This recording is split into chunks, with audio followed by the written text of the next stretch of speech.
हा तर विद्यार्थी मित्रांनो, आज शिक्षण सप्ताह या उपक्रमामधला दुसरा दिवस या ठिकाणी दुसऱ्या दिवसाचा उपक्रम या ठिकाणी आपण करत आहोत। काल आपण पाहिलं अध्ययन, अध्यापन, शैक्षणिक साहित्य निर्मिती। काल सर्व विद्यार्थ्यांनी अतिशय छान असं शैक्षणिक साहित्य तुम्ही बनवला, त्याचं आपण प्रदर्शन भरवलं। सगळे विद्यार्थ्यांनी ते प्रदर्शन आपलं पाहिलं, सर्व विद्यार्थ्यांना आनंद झाला, म्हणजे तुम्ही स्वतः काहीतरी निर्माण केलं याचा। आणि आज उत्कृष्ट असं साहित्य तुम्ही काल तयार केलात, हाताळलात, इतर विद्यार्थ्यांना त्याची माहिती दिली। अतिशय चांगला कालचा दिवस आपला संपन्न झाला। तर शिक्षण सप्ताहामधला आजचा हा दुसरा दिवस आहे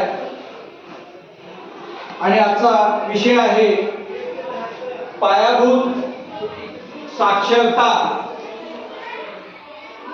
व संख्याज्ञान।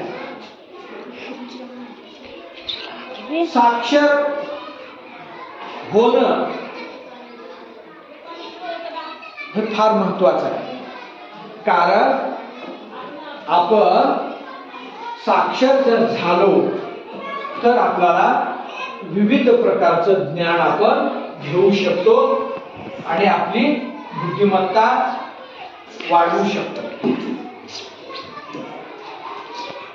आपले आजी आजोबा यांच्या काळामध्ये बरेचसे लोक निरक्षर होते।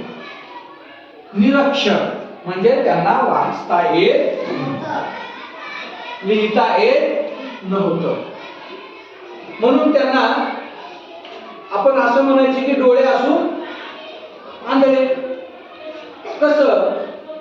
आता आपल्याला उदगीरून लातूरला जायचं आहे, बस स्टँड मध्ये आपण गेलो, बसला पाटी लावलेली असते, आता आपल्या सोबतच आहे तर त्यानं लगेच वाचतो उदगीर लातूर, आणि आपल्याला डोळे असून उदगीर लातूर म्हणता येते का? नाही। किंवा ती समोरची गाडी कोणत्या गावाला जात आहे हे ज्याला वाचता लिहिता येत नाही त्याला कळत नाही। आणि ज्यानं वाचायला शिकलेला आहे, ज्यानं लिहायला शिकलेला आहे, तो व्यक्ती किंवा तो मुलगा किंवा तो माणूस पाटी वाचतो आणि लगेच म्हणतो की ही गाडी लातूरला जाणार आहे, ही गाडी उदगीर हैदराबादला जाणार आहे। आणि मग ज्याला वाचता येत नाही त्याला तिथं थांबून सुद्धा काही बोलता येत नाही, म्हणजे डोळे असून आंधळ्याचा प्रकार हा होतो। म्हणून साक्षर होणं किती महत्वाचं आहे हे वेळोवेळी शासनाच्या निदर्शनात आलं। आणि पूर्वीच्या काळी रात्रीच्या शाळा होत्या, म्हणजे जे माणसांना शिक्षण घेता आलं नाही शाळेत जाऊन, अशा मोठ्या माणसासाठी, प्रौढ माणसासाठी सुद्धा साक्षर होण्यासाठी संध्याकाळी गावामध्ये शिक्षण दिलं जायचं, तो भाग वेगळा। पण आता आपण इथं शाळेमध्ये शिक्षण घेण्यासाठी येतो, साक्षर होण्यासाठी येतो, ज्ञानवंत बुद्धिवंत होण्यासाठी येतो। आणि म्हणून आपल्याला शाळेत आल्यानंतर कमीत कमी काय यायला पाहिजे तर पायाभूत साक्षरता, म्हणजे आपल्याला वाचन लेखन करता आलं पाहिजे कमीत कमी। आणि जर आपण शाळेत येऊन जर आपल्याला वाचता येत नसेल, शाळेत येऊन आपल्याला लिहिता येत नसेल, तर मग शाळेत येण्याचा काही फायदा आहे का? नाही। घरी बसून तसंच आणि शाळेत येऊन तसंच। मग शाळेत आल्यानंतर आपल्यामध्ये बदल झाला पाहिजे, आपल्याला आपल्यामध्ये बदल झाला पाहिजे। बदल होणं म्हणजे पहिलं काम काय तर आपण साक्षर झालं पाहिजे, आपल्याला लिहिता वाचता आलं पाहिजे, मुळाक्षरे आली पाहिजे, बाराखडी आली पाहिजे, जोडाक्षरे आली पाहिजे, इंग्रजी मधली मुळाक्षरे आली पाहिजे, आणि त्याचं ज्ञान सुद्धा आपण घेतलं पाहिजे, तरच आपण वाचन लेखन करू शकतो।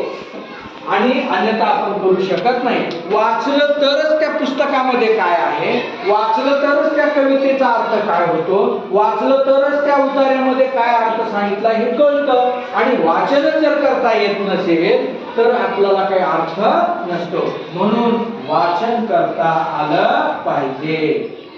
नंबर 2, एखाद्या व्यक्तीने तोंडी सांगितल्यानंतर आपल्याला सुंदर अक्षरामध्ये लिहिता आलं पाहिजे.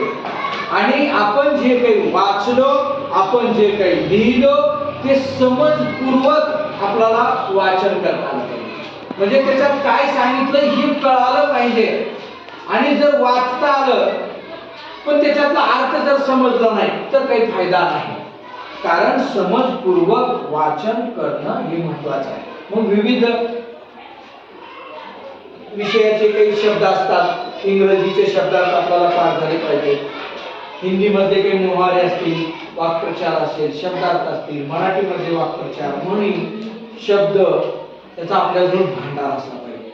आणि मग हे शब्दार्थ आपण पाठ कधी करू शकतो, वाचन करता आलं तरच आपल्याला शब्द पाठांतर करता येतात. आणि मग हे शब्द पाठ झाल्यानंतर आपल्याला उतार्यातला अर्थ कळतो, उतार्यावरची आपण प्रश्नांची उत्तरं वगैरे देऊ शकतो. म्हणून समजपूर्वक वाचन करणं हे अतिशय महत्वाची गोष्ट आहे. आणि त्यासाठी आपण साक्षर असलं पाहिजे. कमीत कमी नॉलेज, पायाभूत साक्षरता जी आहे ती आपल्याजवळ असलं पाहिजे. आणि त्यामध्ये दुसरा एक आहे गणित विषयाशी संबंधित संख्या ज्ञान. आता भाषेमध्ये मूळाक्षर असतात, स्वर असतात, व्यंजन असतात, जोडाक्षर असतात. तसा दुसरा जो विषय आहे महत्वाचा, गणित विषय, अतिशय महत्वाचा विषय. आपल्या जन्मापासून तर मरेपर्यंत हे गणित विषय आपल्या सोबत असतो.